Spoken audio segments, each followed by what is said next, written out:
नीलकंठ वर्णी, क्षमा कर दीजिए मुझे, मैंने बहुत बड़ी भूल की है।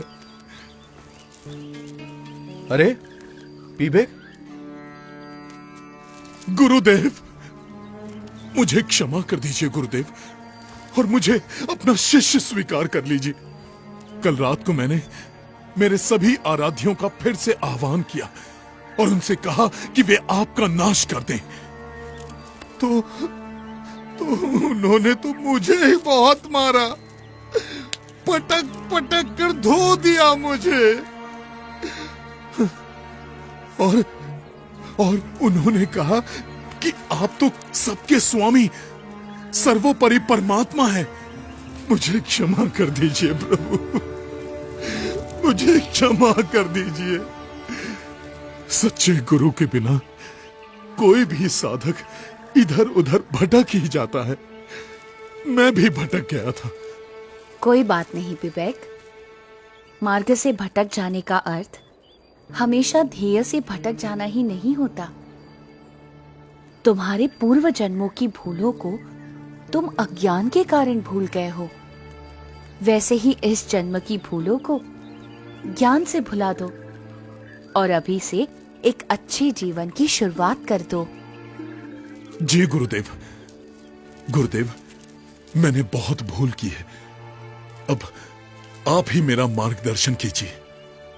जरूर पिबेक, गुरु तो सही मार्ग दिखाने का प्रयास करता ही है, पर उस मार्ग पर चलना वो तो साधक का ही काम है। बस अब तुम एक सच्चे साधक को शोभा दे वैसा जीवन जियो। शुद्ध धर्म, शुद्ध आचरण, शुद्ध भक्ति भाव, यथार्थ ज्ञान आदि को अपनाकर परमात्मा की ओर कदम बढ़ाते चलो, तो वो भी तुम्हारी ओर आते चलेंगे। तुम्हारे पुराने संसार की रचना तुम ही ने की थी और तुम्हारे नए संसार की रचना भी तुम ही करो।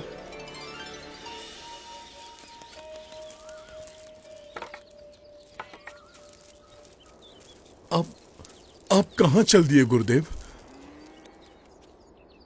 अब मुझे आपसे दूर नहीं होना है। जहां प्रेम है वहां दूरी कैसी? और भौतिक दूरी बढ़ने से हृदय की निकटता मिट थोड़ी ना जाएगी। पिबेक, गुरु की आज्ञा में रहना वो उनके साथ रहने के समान ही है। जी गुरुदेव, अब मेरा शेष जीवन आपकी आज्ञा के अनुसार ही बीतेगा। तो मैं सदैव तुम्हारे साथ रहूंगा। प्रणाम गुरुदेव।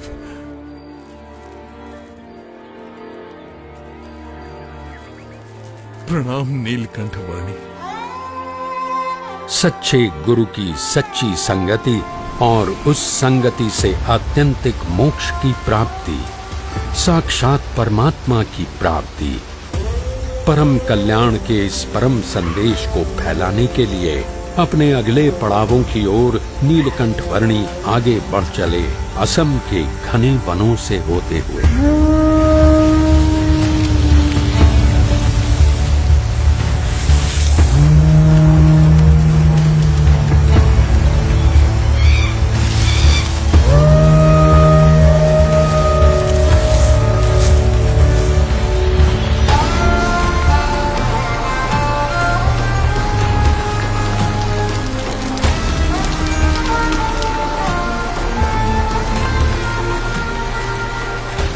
दक्षिणी असम के पर्वतीय प्रदेश को लांघते हुए चटगांव जिले के आसपास कहीं पर नीलकंठ वर्णी आ पहुंचे, एक दैवी अप्रकट सी नौलखा पर्वत की साधना भूमि पर।